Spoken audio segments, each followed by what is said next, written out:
time.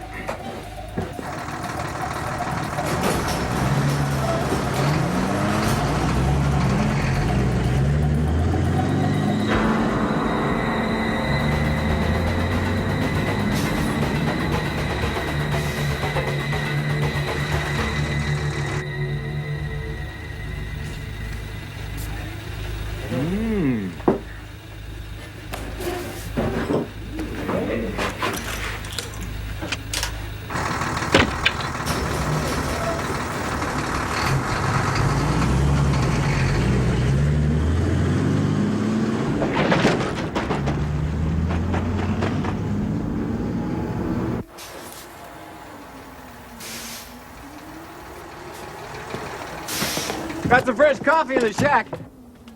Later, maybe. When did you folks add women to your cruise? Don't tell me you're threatened by a woman soldier. Oh, no way, ma'am. I just like them is all. What a nice thing to say. Hey, what's going on?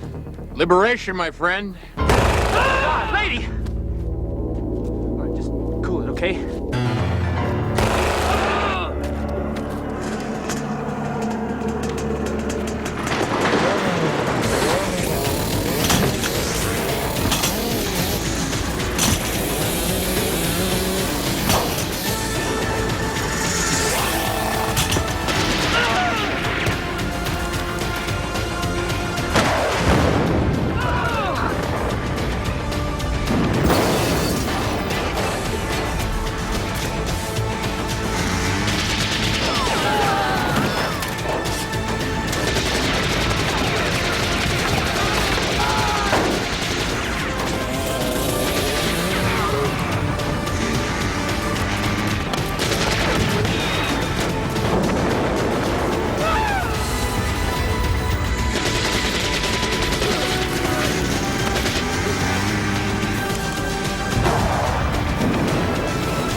Casualties? Not on our team. Okay, listen up, people.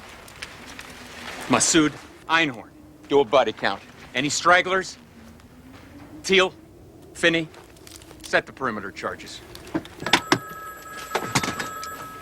Let it ring. The world's gonna know about us soon enough.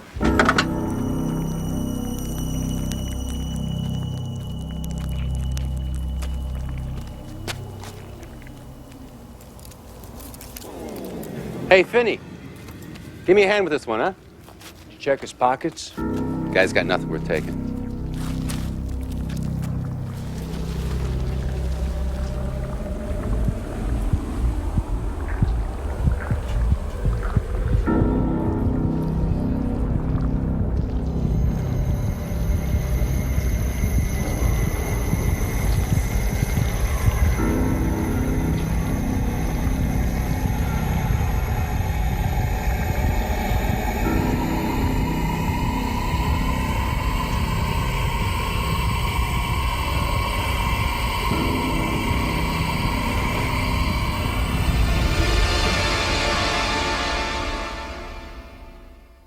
A wise man once said that a person trying to know something about everything will eventually know everything about nothing.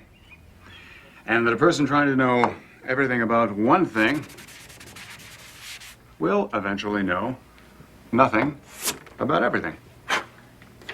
So, as you ladies and gentlemen initiate your own explorations into the theoretical and experimental sciences, it's crucial that you always remember that assumptions are fraught with danger. To assume even the obvious. To assume the obvious is oftentimes to overlook the obvious. To help illustrate this point, let me give you a practical example. 5 4, 3, 2, 1. This has all the markings of another one of your infantile practical jokes. Jeffrey, I really think you should see someone about that scalp condition. Ladies and gentlemen, it gives me great pleasure to introduce Dr. Gudeman, who is going to be the next stop on your field trip. Dr. Gudeman does not subscribe to my assumption theory, and that is why sometimes things fall down on him when he walks through doorways. Get you for this, Blackwood. I'm glad Dr. Jacoby's here to witness this, Blackwood. Okay, while Dr. Gudeman regains his composure, why don't you look around the room for a couple of minutes?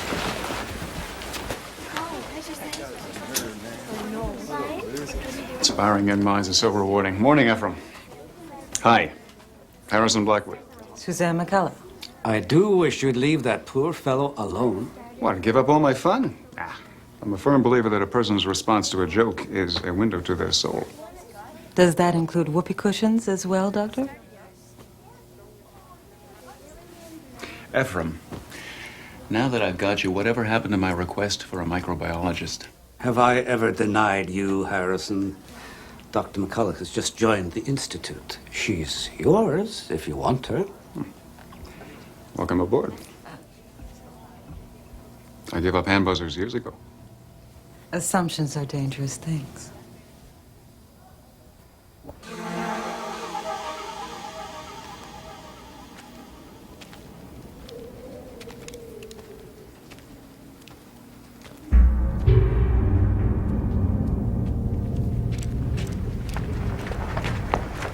Minutes. We will be ready. You know, something about the irony of pirating a U.S. communications satellite to broadcast our demands always makes me smile. Smile on camera. No one will take us seriously. Well, then we'll just have to blow up this dump and send a big fat radioactive cloud of nuclear waste floating over their nice middle-class homes. Right? I floated between NYU and MIT for my postgrad. My first job was with the Smithsonian, then the RAND for a few years. Then a secret research facility in Ohio. Well, I spent my whole career right here. Most of my youth, too. This place is like home to me.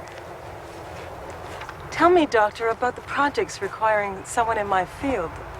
Not doctor. It's Harrison. I hate titles, especially doctor titles, especially when we're not even talking MD doctors. Okay, doctor?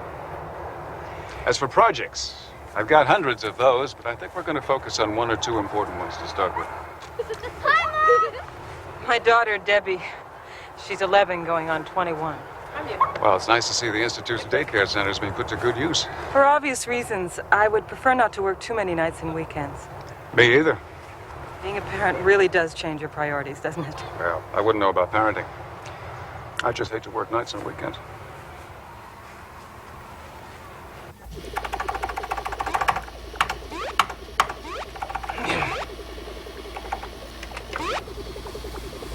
Norton. No, 6 under, 1 to go. Harrison, didn't your parents teach you any manners? Don't you know you're not supposed to interrupt a man when he's standing at the tee?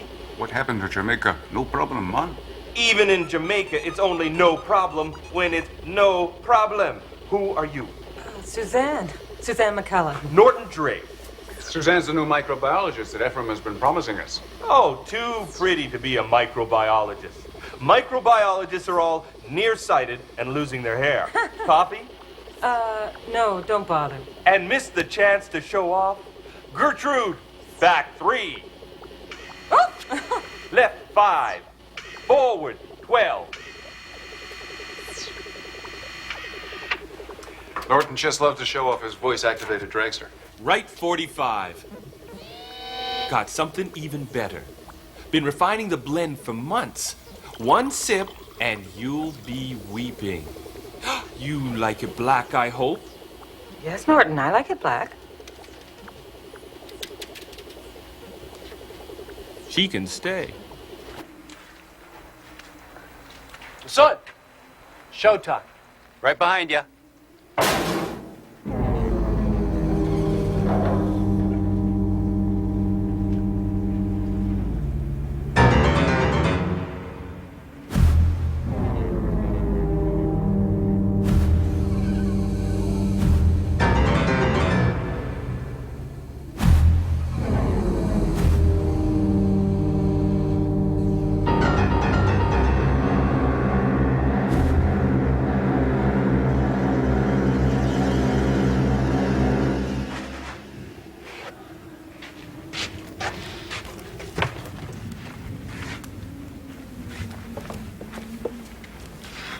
Sound check.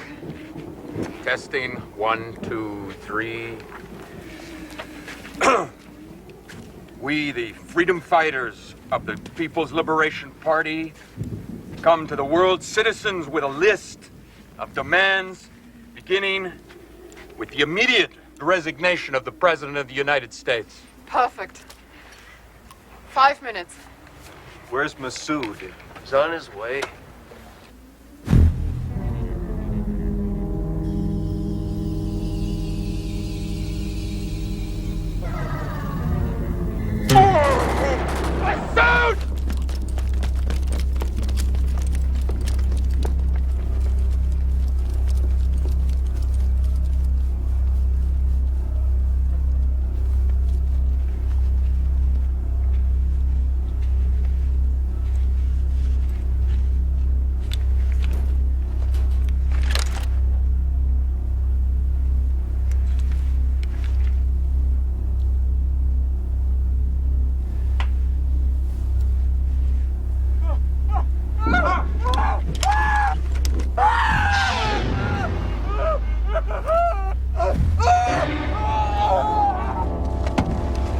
Who screamed? Government.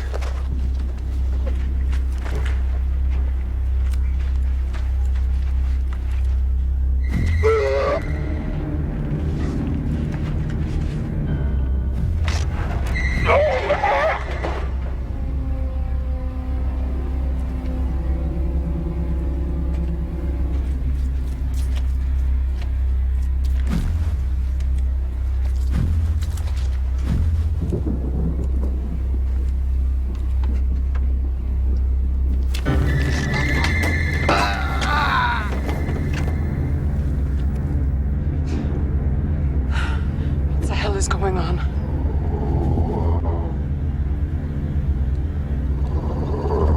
Answer me, Masood.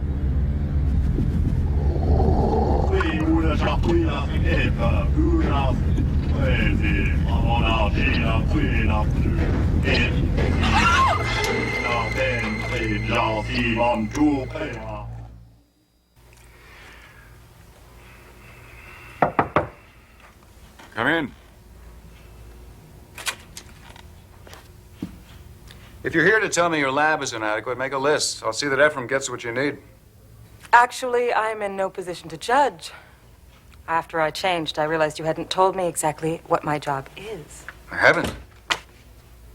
I'm sorry. I've got this habit of assuming other people are on the same wavelength I am. Did I tell you I had Norton analyzing radio transmissions retrieved from deep space? Yes, trying to separate background noise from signals that might be produced by intelligent life. The problem is there's a whole bunch of space to cover. A bunch of wasted space, practically speaking, since the universe is maybe 10 billion trillion times as much empty space as it is stellar material. I need you to narrow our focus. Okay, I'll bite. How am I supposed to do that? Simple, by daydreaming. About other worlds. About the life forms they might support. You give me probables, possibles. You give me what-ifs.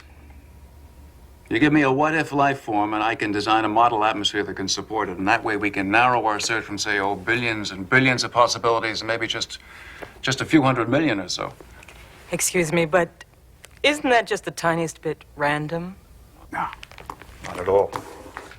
The universe is so immense and Earth is so tiny. I mean, how do we continue to insist, contrary to all mathematical probabilities, contrary to all logic, that we're the only intelligent life form in existence? I never said we should.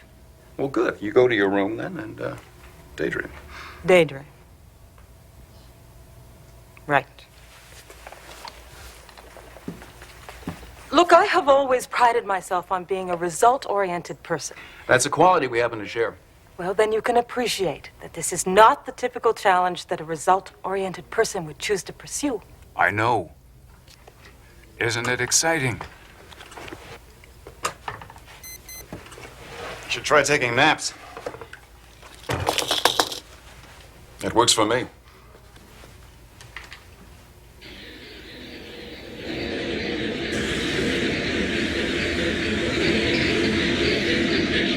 Timocas, 2006, nous, Olympe, Zamunta, Golesolé.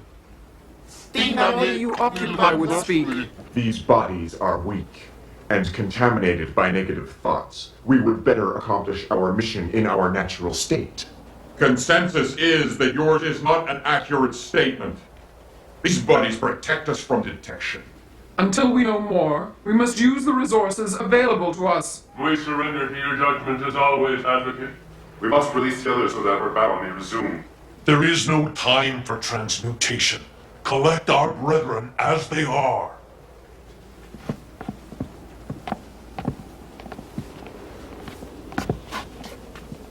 Without the guidance of council, we are nothing. We must make contact. Agreed. Once the Council is aware of our plight, it will know how to proceed. Their equipment is primitive, but adequate if properly refined.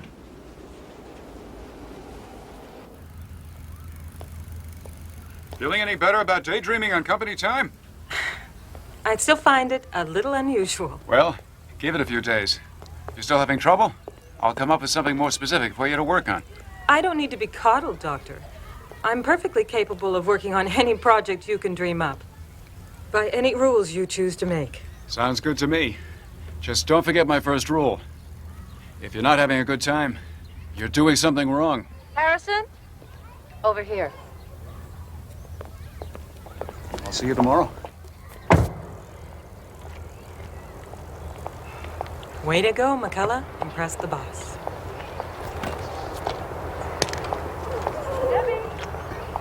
Who's that? Your microbiologist, Suzanne McCullough. I thought microbiologists were nearsighted and balding. That's a common misconception. We are late. For? Bleecker Williams Industries. Their founders' ball. I totally forgot. Freud says people don't forget. They simply choose not to remember. You're supposed to be an interior designer. Not a psychoanalyst. Same thing. Your tux is in the back. You can change on the way. Gee, thanks a lot, Sigmund. Promise not to peek. Not a chance.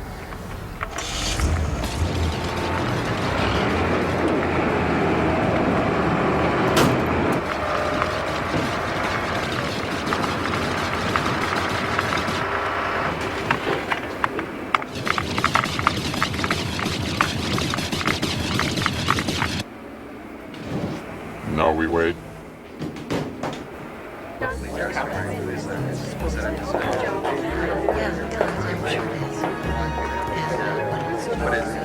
What's her name? No. Excuse me. Do you have any idea who you were just talking to? Yep. Howie and Marge. Howard and Margaret Bleecker, a.k.a. Mr. and Mrs. CEO of Bleecker Williams Industries. There'll always be Howie and Marge to meet. Oh, Harrison. Be serious. Believe me, Charles, I haven't said anything that is going to embarrass you. It is not me we are talking about. These people can be very important to you. If you would ever agree to give up that ridiculous research you do and move into the private sector. I like ridiculous research. Having second thoughts about marrying somebody who makes half as much as you do? Just trying to convince that man to live up to his potential. Telephone Dr. Blackwood.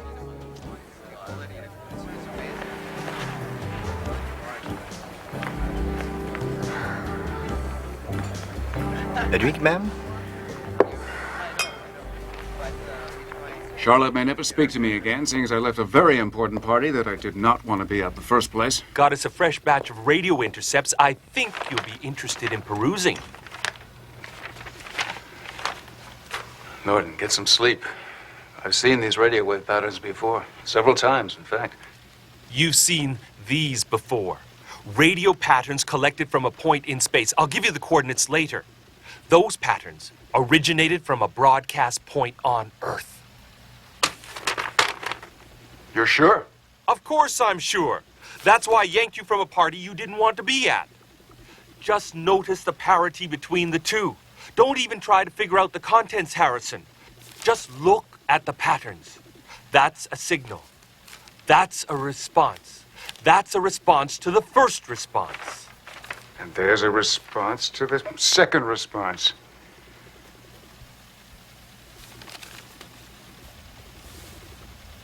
My God. Communication. On the money. I can't wait to see what the supercomputer has to say about this. Reserve priority time if you need to. Oh, now, Wodoc, slow down. You are talking megabucks. How are you going to justify that to the penny pinchers? Norton, the Cray is the best computer in the world. Don't ask me, ask it.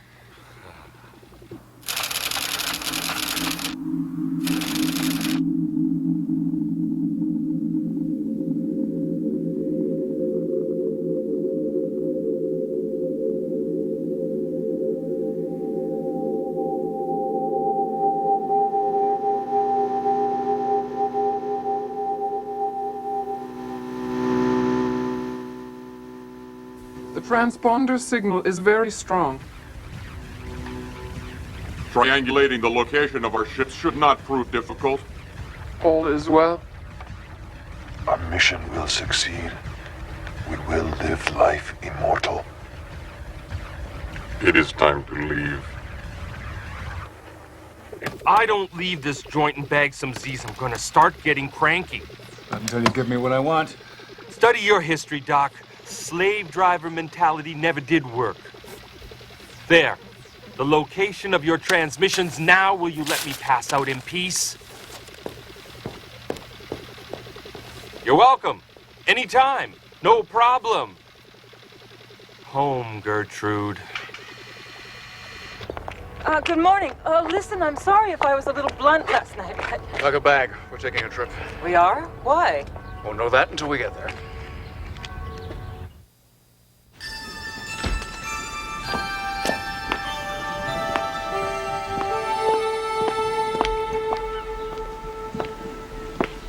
Hi. I was just gonna call you.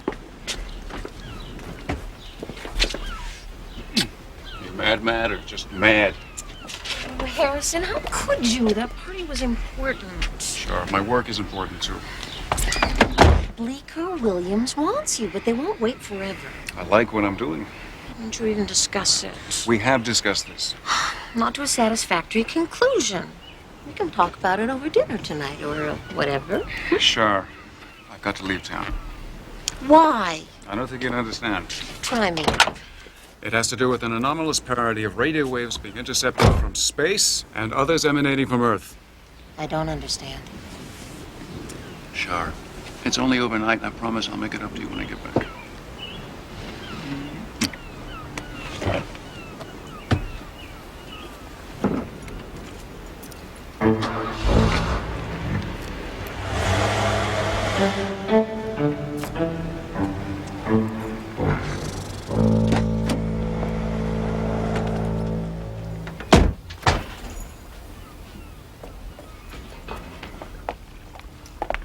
Can you handle a four-wheel drive? When I have to?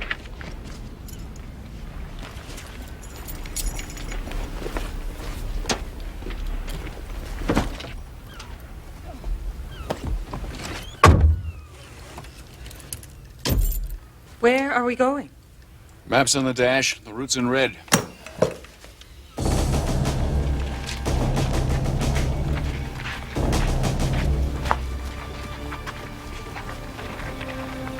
My boss is leaning on me, so I'm leaning on you. I want to know what happened in there, and I want to know yesterday. Lieutenant, a U.S. Army installation has been compromised. Our superiors expect credible explanations, not excuses. I want whys and wherefores by 1800 hours, Mr. You said you wanted to look-see. Is it clean? More or less, sir. Well, actually, more or less than more. But the tech sergeant swore there wasn't enough radiation on this batch to take more than a few months off your life. Why am I not reassured, Sergeant? Setting up booby trap, sir. Thank you, Sergeant. Harrison, wake up. Uh-oh. Don't mention what it is we're doing here. No problem. Just haven't told me yet.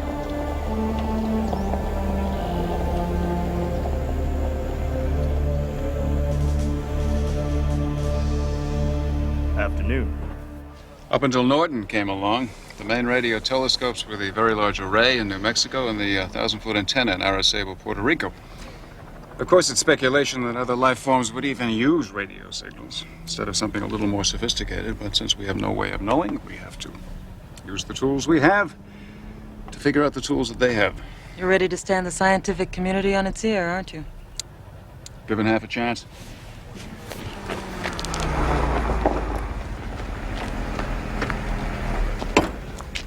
Remember, they're only entitled to your name, rank, and social security number. Dr. McCullough? Yes. Blackwood? Present and accounted for. I've checked. You're clear to leave.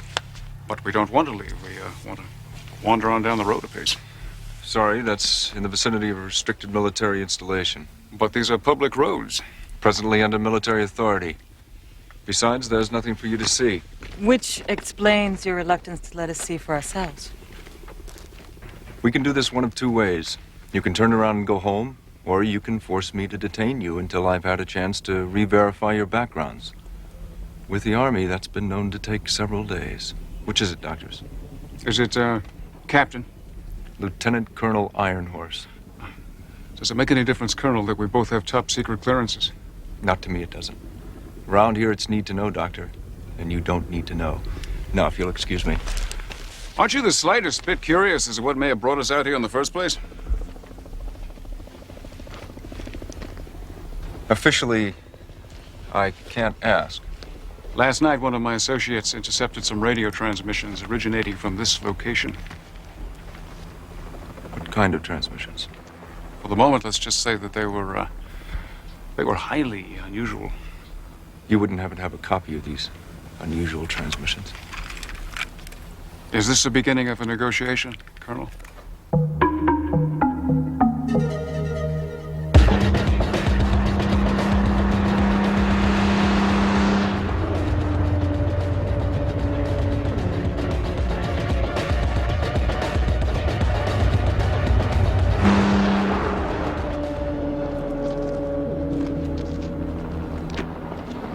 If it was just the ambient radiation, I could fit you into protective gear and send you in. But whoever overran the installation did a very professional job of booby-trapping the entire area. You'll have to be satisfied with our remotes.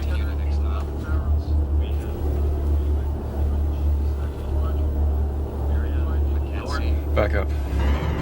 I said, back up, soldier. Focus on those barrels. Doctor. Tell him.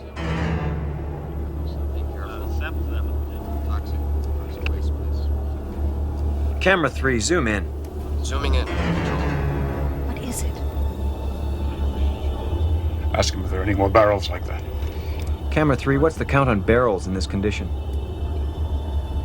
The count is still incomplete. We still have 2 quadrants to check. It appears we have 6. 6. Only 6, but there were hundreds. Maybe thousands.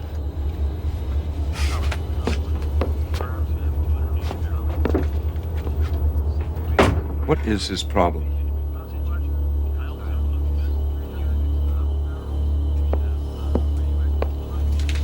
Show me those barrels again.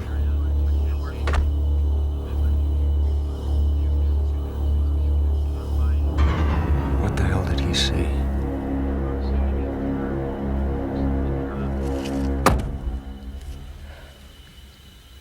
Are you okay? We have to leave. Now, damn it! Hey, take it easy, Orel. You can curl up in the fort and sleep it off. I don't want to sleep. I ain't tired. We'll argue about it later. I don't want to argue. I ain't mad.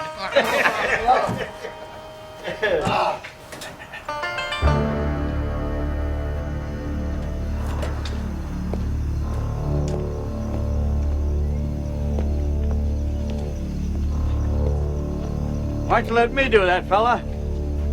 Have it your way. Where you headed? Oh. Where you coming from? Talkative, ain't you? Hey, let me finish up. You best start being a mite more careful about being out in the sun without a hat. You folks got some kind of communicable disease or something? Hey, Doc. Let's say we drop over to Jed's for a jar of moonshine. Well, let's catch your credit.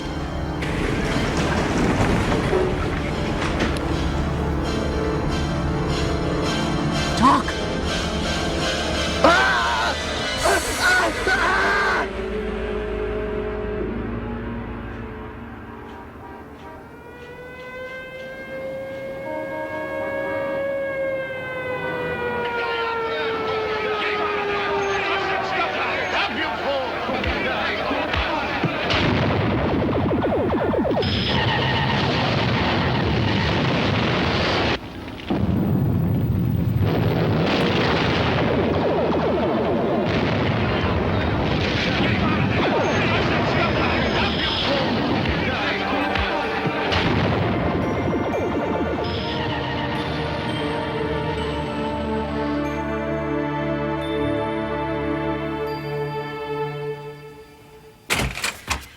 Thank God you're still here.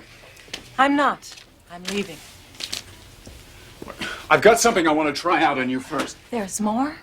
You're not satisfied with having dragged me out into the middle of nowhere looking for who knows what? Or having me drive all night, 7 hours without a stop, without you uttering one single word? What more could you possibly want to try out on me? I have worked hard, damn hard to get where I am, and mistreatment is not part of my job description. What would you say if I told you that Earth was being invaded by aliens from another planet? Read my letter. I'm serious. Okay. See a psychiatrist first. Then read my letter. It's my resignation.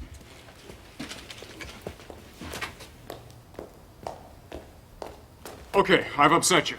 You're quitting. I am quitting you, not the Institute. Dr. Jacoby was very understanding. You can still listen to what I have to say, can't you? In 1953, we experienced what can only be described as a war of the worlds. If it wasn't for common, everyday bacteria attacking the aliens' immune systems, they would have won this war, and you and I would not be having this conversation. But we are having this conversation, which I don't want. So I fail to see your point. My point is that although the bacteria stopped the aliens, I don't think it killed them. Excuse me, but I think you have been sitting too close to your television set. Really? How do you explain the radio signals? How do you account for the barrels? Barrels that entombed what were supposed to be dead aliens, forced open from the inside? What the hell happened to the hundreds of other barrels that used to be stored in that location? Just because I don't have an answer doesn't mean there isn't a logical explanation for your paranoia. I am attempting to offer you a logical explanation.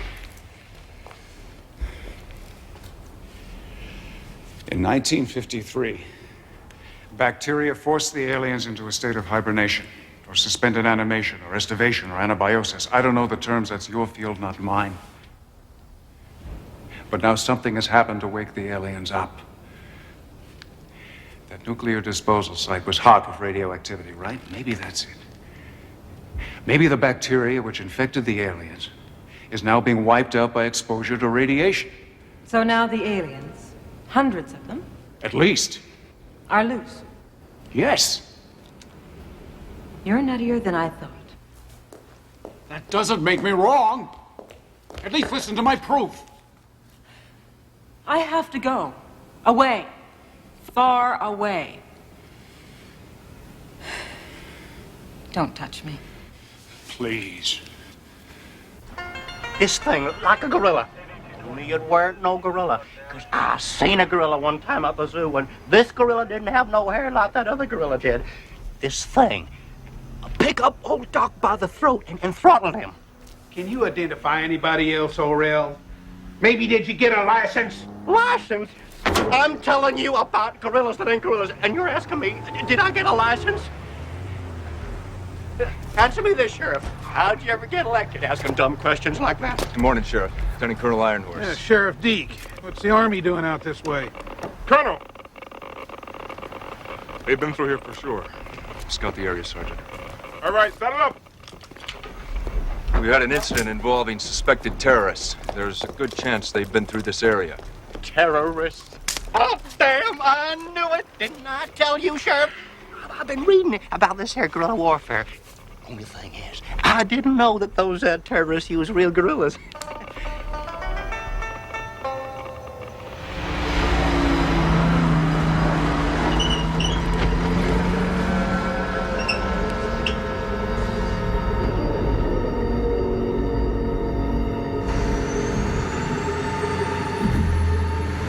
The alien attack wasn't 3 days old before my parents were killed.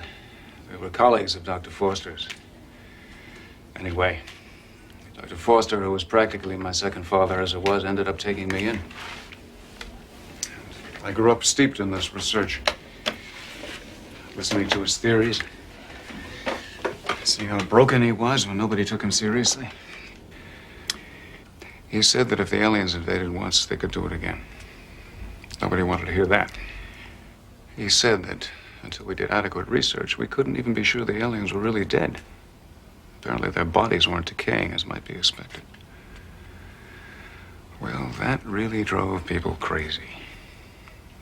Instead of expanding its research, the government collected the alien remains and sealed them in steel drums.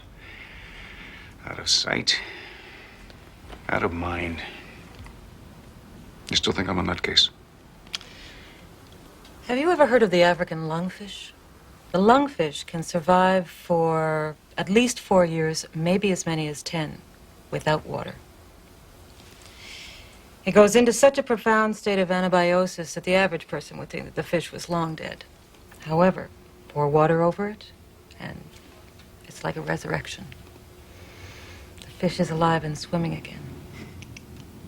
So you don't think I'm a nutcase? Definitely a nutcase. However, like you said, that doesn't make you wrong.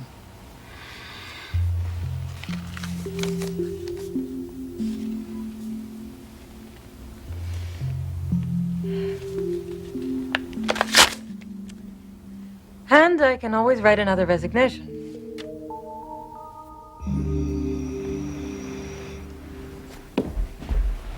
We have to talk. Look, Charlotte, discussing my career is going to have to wait. It is us we have to talk about. Honey, I leave for Washington in 42 minutes. Oh, and is that more important than us? No, it's not like that, but it is important. Look, I can't tell you why, but I know that when I do, when I explain why I'm doing all this, that you will understand. I want to understand now. There's no time now. I'll call you from the hotel.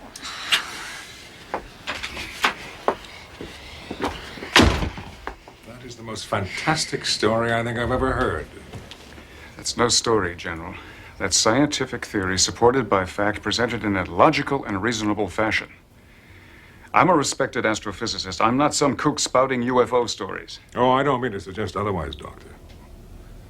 That you were brought here by my niece gives you more credibility than I think you realize. Niece? You told me that he was your father's friend. Uncle Hank is my father's favorite brother. And you're my favorite niece. Unfortunately, Doctor, I'll need some hard evidence before I can act on your theory. Now, this morning I read a report based on the incident you make reference to, which suggests the work of a terrorist group. What the hell are they called? Oh, yes, the People's Liberation Party. General, I'm trying to warn you about something a lot more insidious than terrorists. Why don't you try to look at it from my point of view? You don't have a point of view. 35 years ago, these things tried to take over the world. They're completely ruthless with absolutely no sense of mercy. My God, they killed my parents. I'm truly sorry, Doctor. You bring me something concrete, and I'll give you my word I'll see to it that it gets to the right people.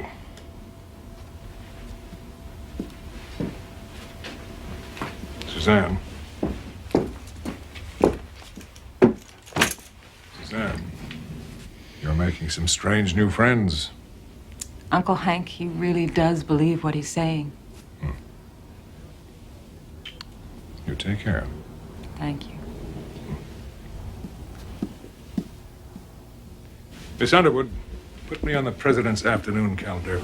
and then connect me with Lieutenant Colonel Paul Ironhorse.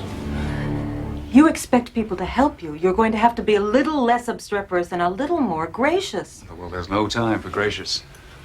Norton, it's Harrison. Uncle General Wilson wants hard evidence. That's exactly what I'm going to give him. Norton, we've got some work to do.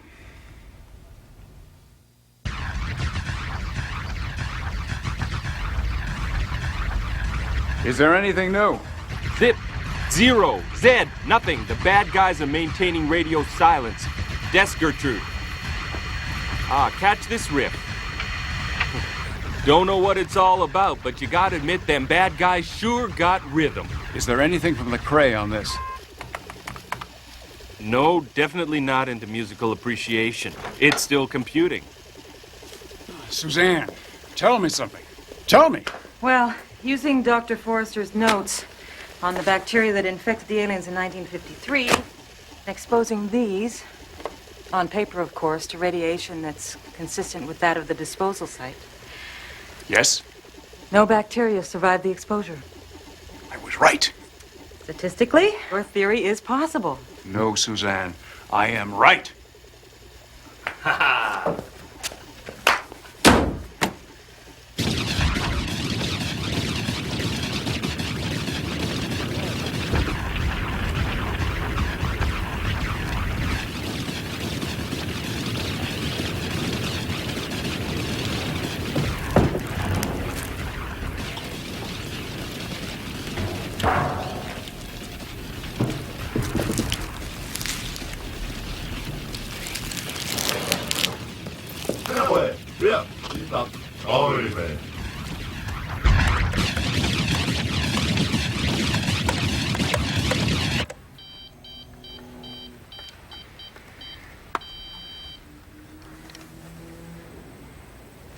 Charlotte, hi, it's me. We have to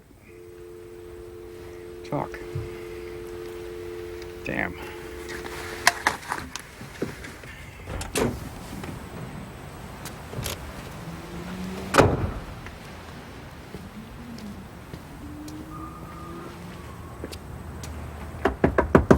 Charlotte, come out here. Go away. I want to talk to you. No. Look, I'm not leaving until you come out here. Well? Do you love me? Oh, you know I do. Why? Because you're smart and you're beautiful. You got a great sense of humor. You got an even greater pair of legs. You love me more than you work? Oh, Charlotte, that's not a fair question. Yes, it is. And you just answered it.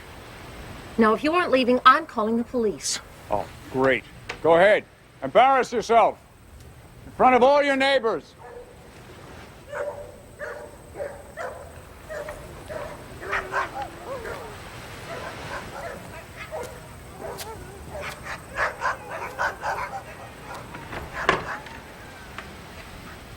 Hi. What took you so long?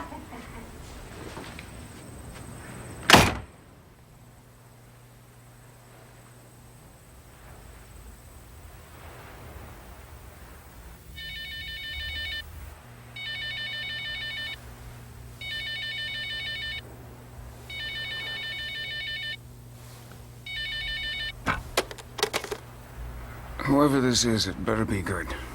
Norton? I'm on my way.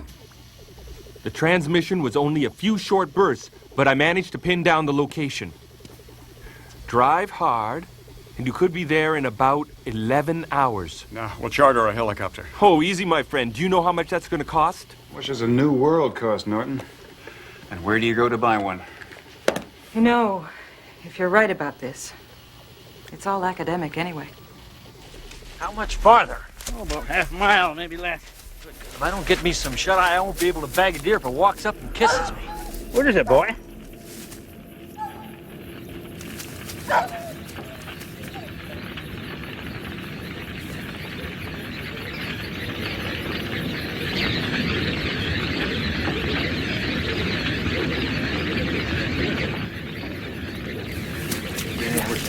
Bunches. Yeah, tell them about the fires. Yeah, big bonfires and big hands, big long arms, and they would. Thank you very much, Tony.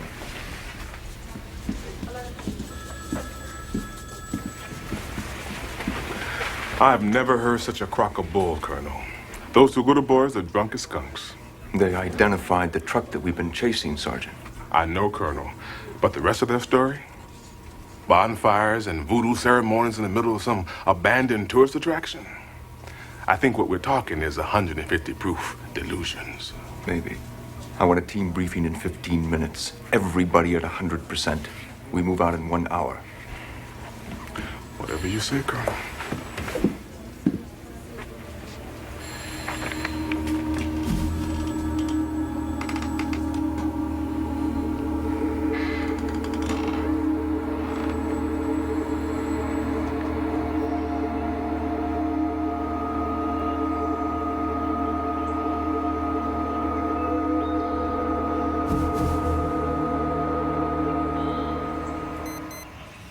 As close as we go until dark.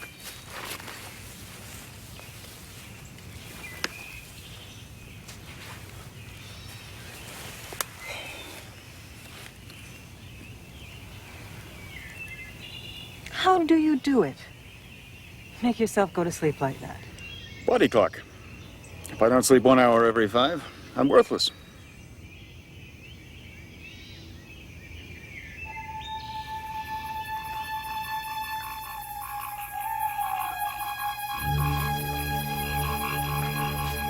What? It's time.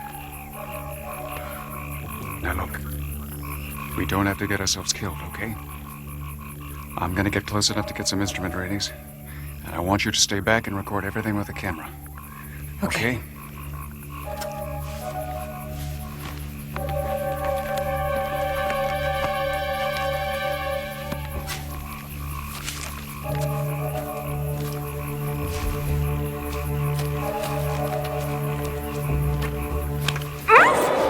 Suzanne! Blackwood. Listen not to scream. I'll take my hand away. What are you doing here? No, Doctor, what are you doing here? You wouldn't believe me if I told you. Probably not. I listened to that tape you gave me. Transmissions made by terrorists. 20 minutes of the best of Buddy Rich is more like it, Doctor. Got a problem with homegrown American music, Colonel? Sergeant! You're about to witness a rare event, Doctor. Delta Squad in action.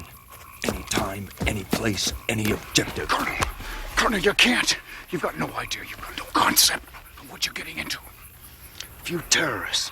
Small arms, poorly defended perimeter. My men might even be over-prepared, Doctor. Colonel, no! Colonel, you're gonna make a horrible mistake!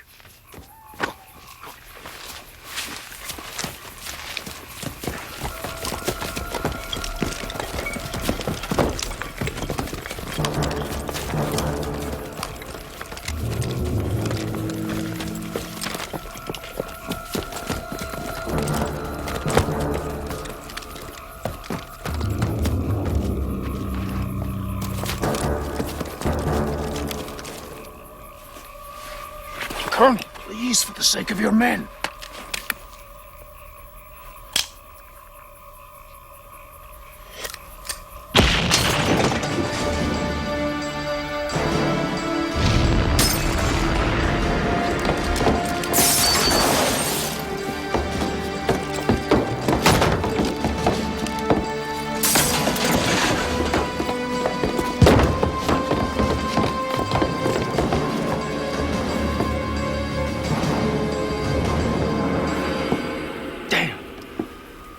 Not even here. Yeah, well, you can thank God for that, Colonel.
No, Colonel, don't!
Wait here!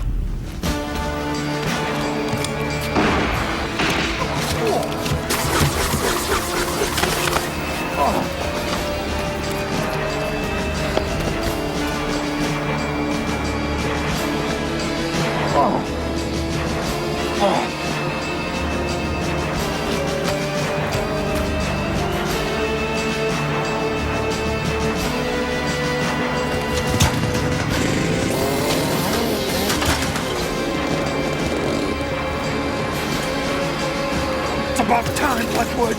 Cut me loose! Later! Later? Do it now or there won't be any later! Hold on! Cut me loose! Blackwood, no!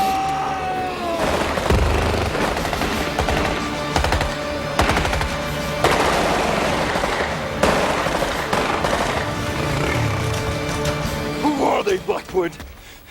What are they? Later. Let's get Suzanne and get out of here!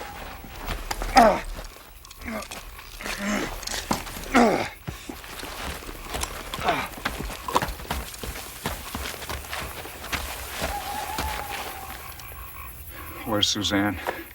I told her to wait right here. You'll compromise our position. Come on, we've got to put some distance between us and them. Not without Suzanne. You saw what they did to my men. If those things have her, there's nothing we can do. Iron Horse, we've got to try. Forget her, Harrison. She's had it.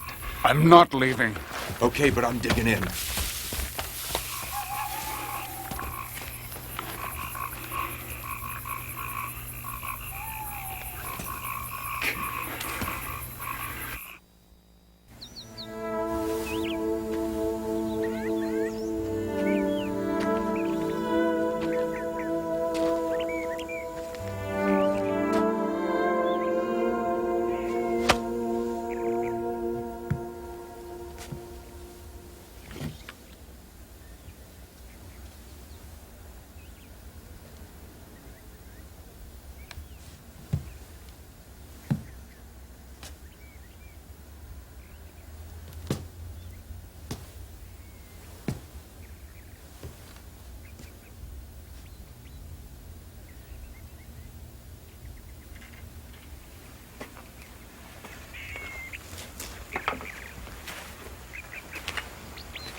Nothing.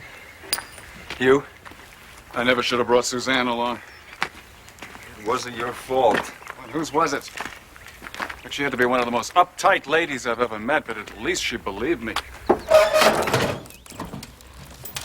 Thank God, you're all right. Ugh.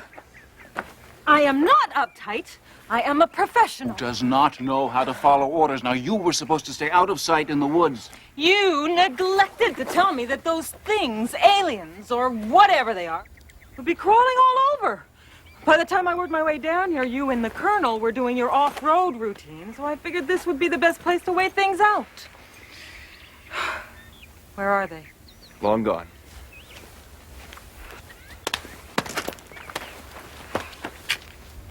They had their truck hid in a hollow about 200 yards from here. This is weird stuff we're dealing with here, Blackwood.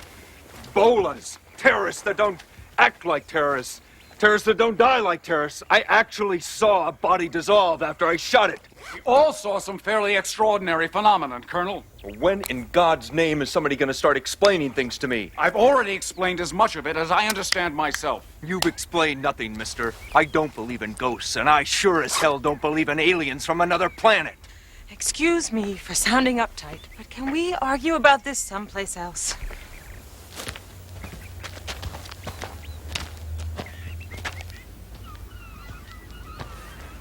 Too many variables. Strength unknown, resources unknown, purposes, goals, locations. Unknown, unknown, unknown. I can only tell you what I saw. What we all saw, Uncle Hank. It was horrible. Those things were not people anymore. But I do have a theory about cell-face matching. Suzanne, whatever you and Dr. Blackwood saw, no matter how extraordinary, cannot be considered as evidence. Well, talk to your colonel. He was there. The colonel and I talked at length. Admittedly, something incredible did take place. However, Colonel Ironhorse is not yet ready to attribute those events to aliens from another world. He's more comfortable believing the Russians have some secret weapon that makes us all see things that aren't really there. Colonel Ironhorse is a highly effective warrior, Doctor. He's been trained to deal in absolutes. In this case, General, he is absolutely wrong. I agree. And so do a few of my superiors.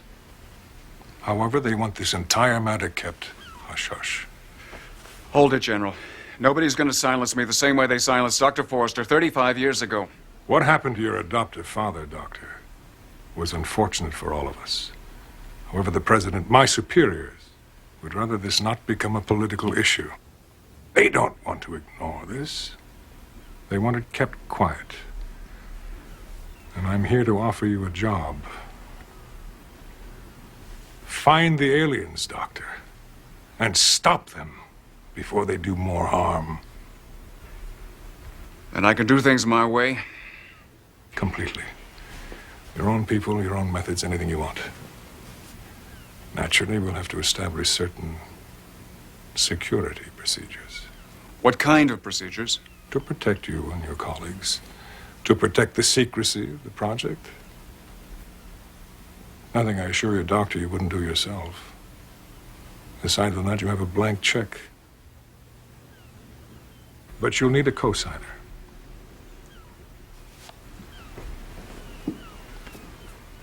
I believe you all know one another? You haven't said a word for 2 hours. Why do we have to move? Honey, it's business. It's always business. It's only for a little while. Always for a little while. Debbie, pouting is not going to change things. I'm not pouting. I know it's difficult to leave your friends, but you'll make new ones. I hate making new friends. Debbie. I know relocating is inconvenient, but it's only short term until we neutralize the problem. What makes you think that's neutralizing? God, I really like that word. The aliens will be that easy. I don't care how many of those things are out there, Doctor. They have no heavy weapons, no resources. We'll track them down. We'll make alien sushi out of them. This is it. Welcome to government property number 348, also known as the Cottage. 25 totally secure acres in the middle of nowhere. Without proper authority, no one comes in, no one gets out. Makes pizza deliveries a bit rough.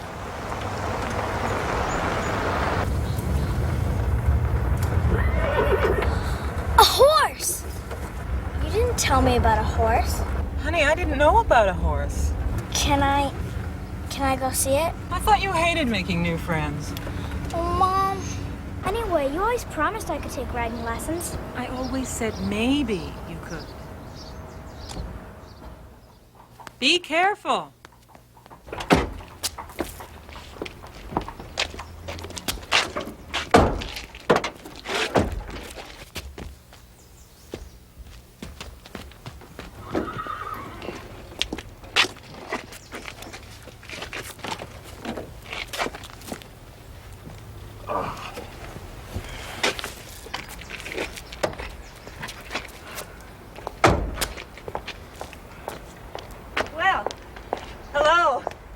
come on inside so we can all get acquainted.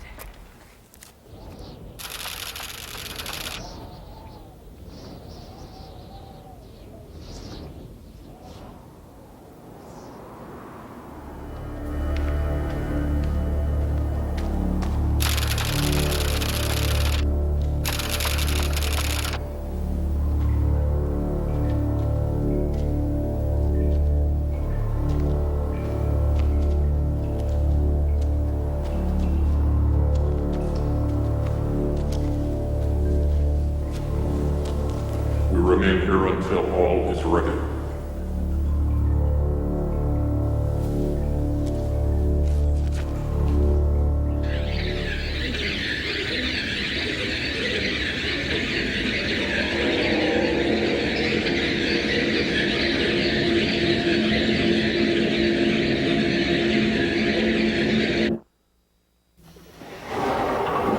Wow. My very own supercomputer. Forward, Gertrude.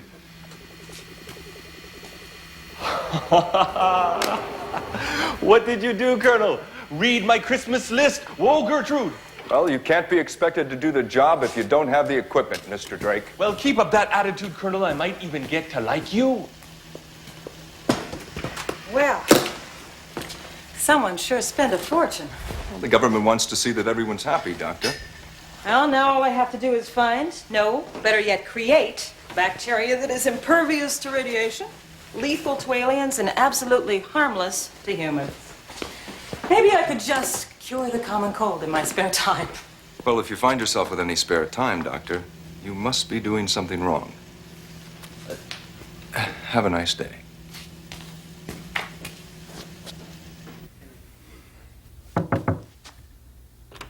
Doctor? Somebody obviously wanted to make me feel right at home. Perfect copy of your office, isn't it? As if my life before this thing didn't matter. Or never really existed at all. Since my great-great-grandfather was shaman of our tribe. What's a shaman?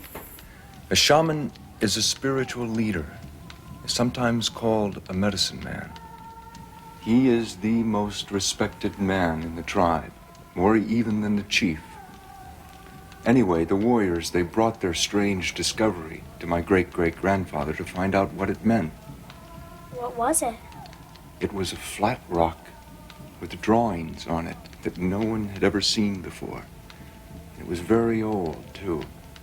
Older than the nearby cave drawings or the drawings on ancient pieces of buffalo hide that had been passed down through the generations. What kind of drawings? I'm glad you asked that. They were of a man wearing a bowl that covered his entire head, and his eyes glowed, and he carried a wand. Magic wand? What seemed like magic because the wand, it threw out bolts of light. Well, my great-great-grandfather, he took the rock, and he went into the desert for 1 moon. That's about a month. And when he came back, he gathered everyone in the tribe together. And in a very strong voice, even though he was very weak and hungry, he said, "We know that our people were the first to walk this earth, but others came before us." Wow, what did they do then? They fired him and got themselves a new shaman. You made that up. Only the last part, Debbie. The rest, I don't know. Bedtime. Mom. Complain while you're getting ready for bed. Good night, everyone. Night. Night. Sleep tight. You folks gonna be here long? Well, we hope not, Mr. Kensington. I mean, no offense meant. None taken, Dr. Blackwood. You stay here as long as you have to. Now, what sort of a question was that? We might have to restock the pantry. I take care of the pantry. The grounds is your job. I guess I better check the security system and turn in. Good night, all. Colonel, you really believe that story? Indian folklore, Mr. Drake. Nothing more, nothing less. Funny thing about folklore, almost always there's an element of truth in it.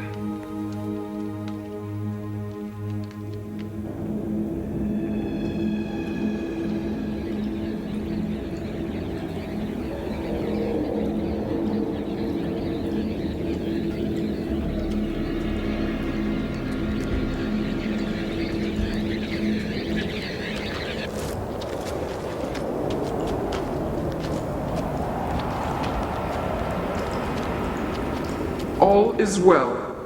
We're strong again, and ready to resume our invasion. Not too hastily, comrade. Our ship's onboard computers must finish their pre-flight checks first. We've been patient for so many years. We can afford to wait a bit longer. Doc, I'm getting nowhere fast. Without more information, all the supercomputers in the world can't decipher the alien radio signals. We'll have to reconceptualize our approach. You're talking to the king of reconceptualization. What we need, good buddy, is a clue. I mean, even linguists needed the Rosetta Stone before they could read hieroglyphics. We got diddly squat. Well, we've got Dr. Forster's old research. We've got photocopies of some alien maps. Maybe you can find your Rosetta Stone in here. Norton. The number 3 mean anything special to you? It sure meant something special to the aliens. Think about it. Their ships flew in groups of 3. Their optics were divided into 3 units. They attacked their targets from 3 different directions. Even their weapons, the bolas, had 3 weighted ends. 3, Norton. Think 3. I know the answer is there. Number 3. I'll think on it. What do we got to lose, huh?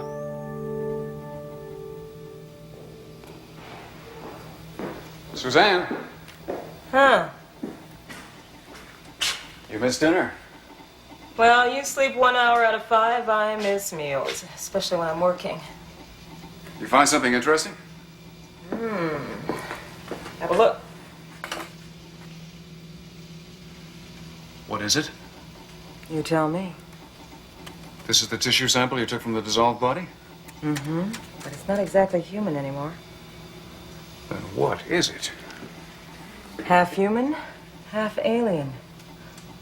It's as if the cells from both species have merged to create something new, unique. And this sustains your cell-phase matching theory? Oh, no, Dr. Blackwood, you're not going to peg me to a conclusion that I haven't had time to prove yet. Fair enough, Dr. McCullough. Suzanne, Yeah. good work. Thanks, Harrison. Thanks a lot.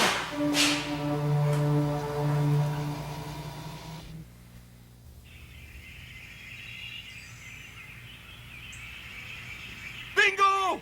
I've got it! Harrison, Iron Horse! Yes, absolutely, undoubtedly. Ha ha, they said it couldn't be done. Suzanne, come here. Well, they didn't factor Norton Drake into the equation now, did they? Ha ha! I cracked the alien lingo. By the way, Doc, thank you for telling me to think 3. This is all base 3. It's beautiful. And this is what I came up with. 1, 2, 0, 1. No. The top line is 2 to the 7th power. The bottom line's to the 3rd. Now, 2 to the 7th is 128. And 2 to the 3rd is 8. But what do the numbers represent? Well, am I supposed to do everything around here? How am I supposed to know what it represents? Maybe it's a coded message. It's too primitive. Even crude codes use large prime numbers as keys. When the soldier's right, he's right on. This is no code, this is pure. But pure what? Yeah, we're overthinking this. We're digging too deep.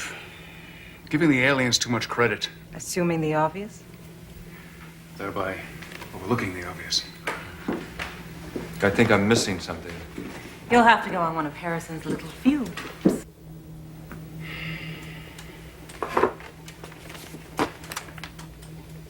You've loaded all Dr. Forster's material into the crate.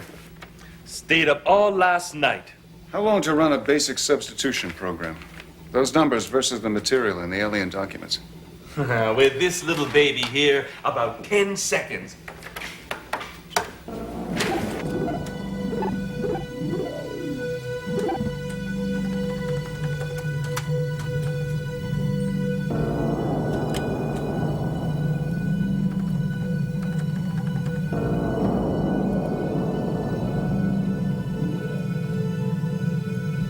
Coordinates on their maps? Why not?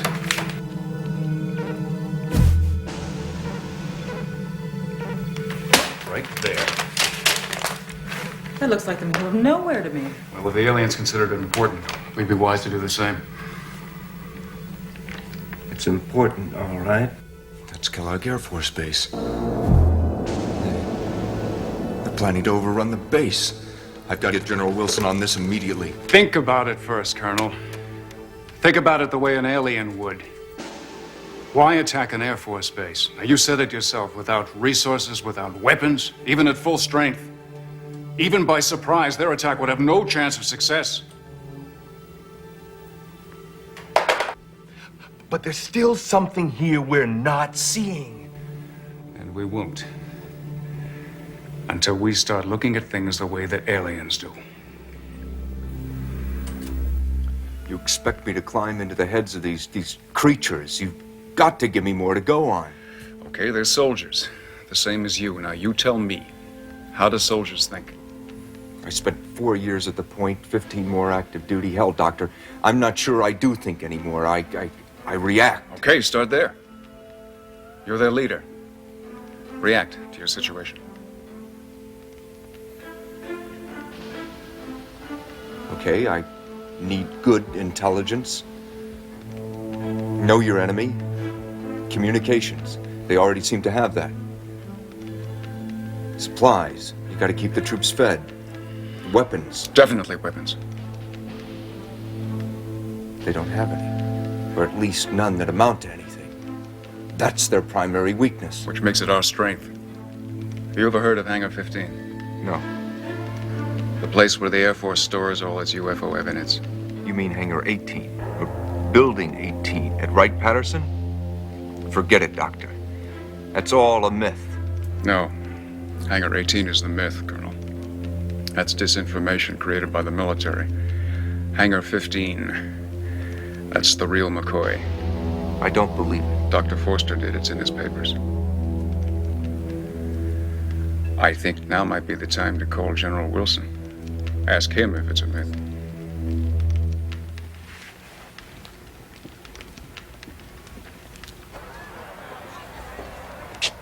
Everybody knows your name. And we're always going to care. Sometimes you want to know everybody knows their name. And they're always going to care. The keys. Where are the keys? I got them. Give it up. Oh. What kind of chopper pilot are you? Everything's under control. Hey, Vic, you need a hand?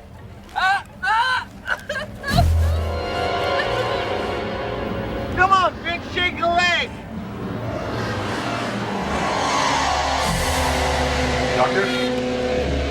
Doctor, you were right.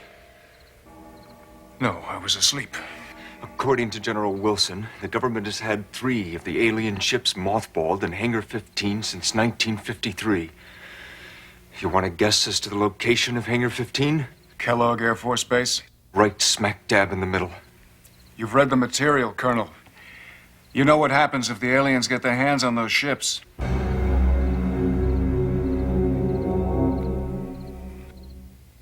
I haven't had a chance to test this properly, but I just hope it works. I sure hope we don't have to use it. You ready? Let's go. General Wilson approve of our plan? Enough to grease the wheels with the brass at Kellogg Air Force Base and to give us the specs on Hangar 15 security system. Well, I'll be able to have this deciphered before you even get there. We'll crack that safe with no problem. What the hell is this? Nothing, just some bacteria. Oh, I can give you the scientific names if you like. That's not necessary, Doctor. Oh, don't worry, Colonel. It's absolutely non-toxic to us. Under normal circumstances. Colonel, can we go now? We have a lot of ground to cover. Just one moment, doctors. There's one last detail. You're in the Army now. Inspection in 5 minutes. I'm told the outlying areas of your base have ideal terrain for my company's survival training, sir. Well, if I'd had some advance notice, I could have made arrangements. I know what you mean, General. It was last minute for us, too. Special mission coming up. I can't really talk about it. Middle East. It's about time.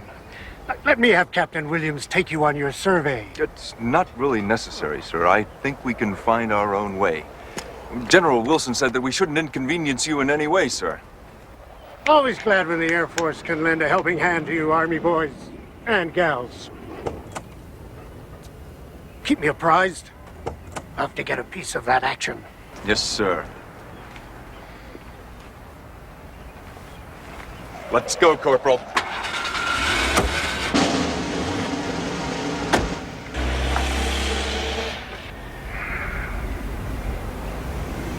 Army.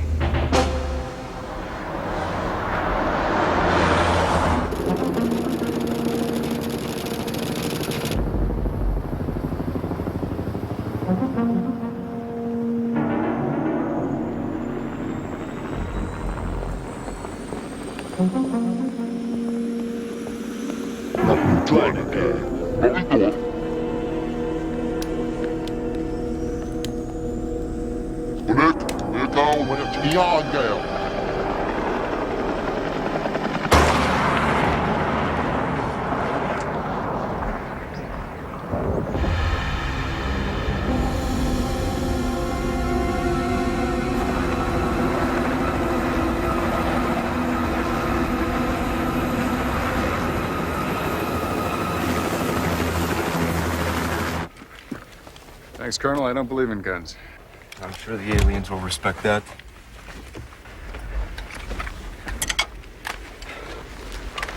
Okay, let's go, people.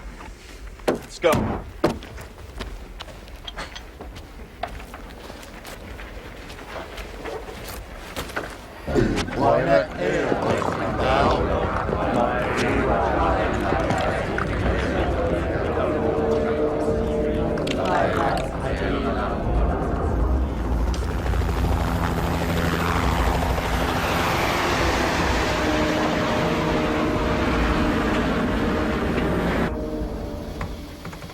All set on this end. Wait 10 seconds and then fire away.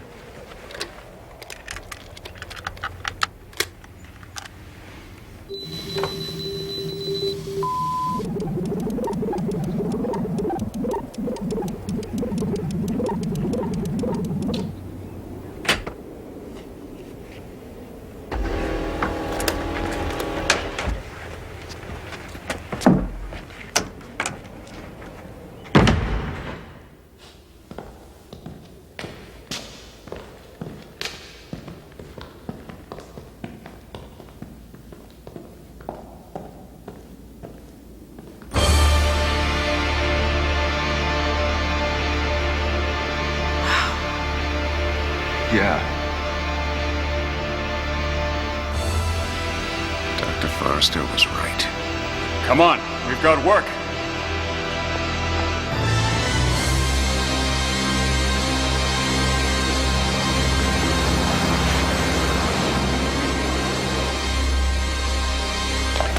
Are you sure we have to do it this way, Doctor? You tell me. According to the research, these ships produced a shield making them impervious to a nuclear blast.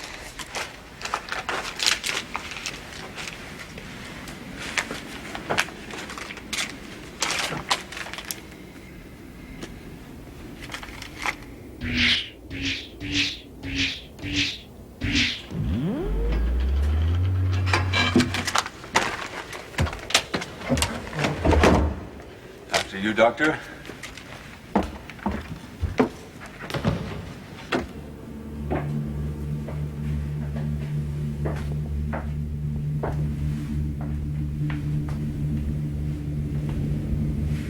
are you supposed to fly these things? Did you ever figure that out? Dr. Foster speculated that the aliens were somehow able to use brainwave impulses. Here, you're the expert.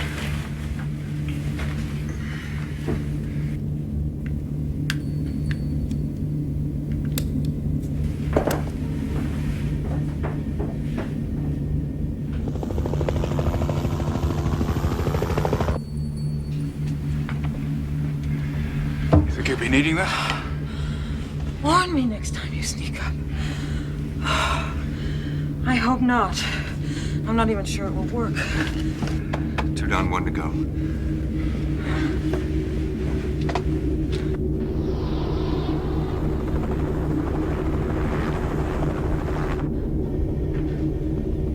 What is it?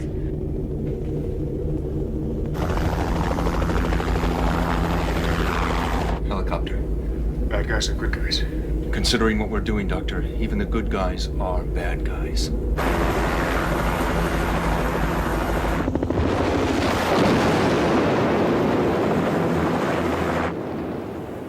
Bad guys.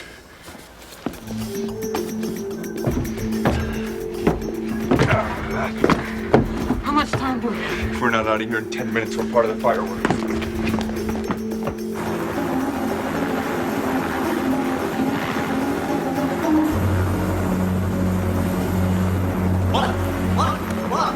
Big out.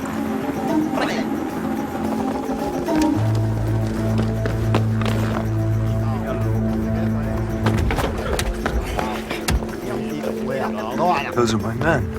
Not anymore.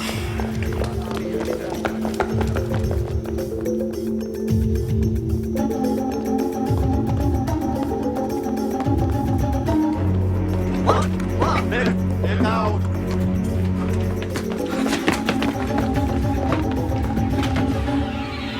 Sergeant? Reynolds, it's me!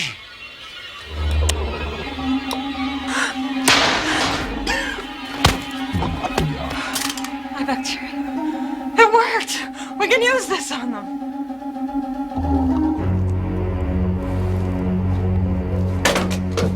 You better recheck your calculations.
still have trouble believing in aliens.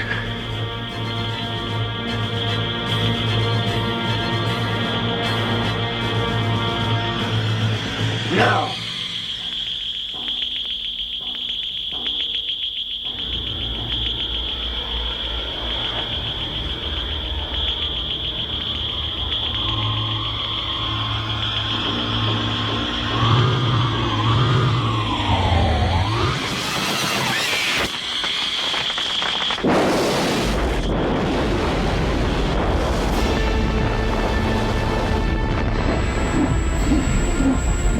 Watch a little fast, Colonel.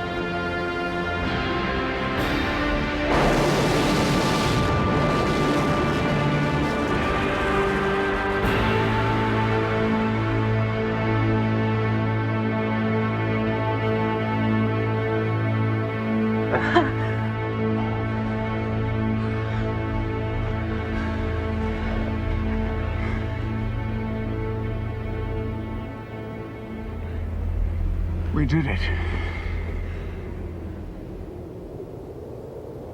General Wilson is taking care of the Joint Military Forces Board of Inquiry. I'm told that, unofficially, of course, the board is predisposed to lay the blame on an unnamed terrorist organization. A whole lot closer to the truth than they'll ever realize. I'm just glad all of this is behind us.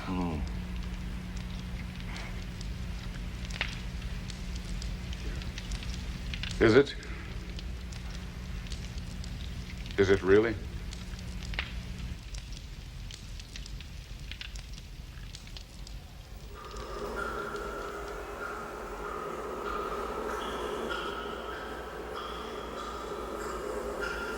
Our council allows us no margin for failure. The primitives have proven to be unexpectedly clever. Their cleverness will not save them. We will improvise. As long as we meet the deadline.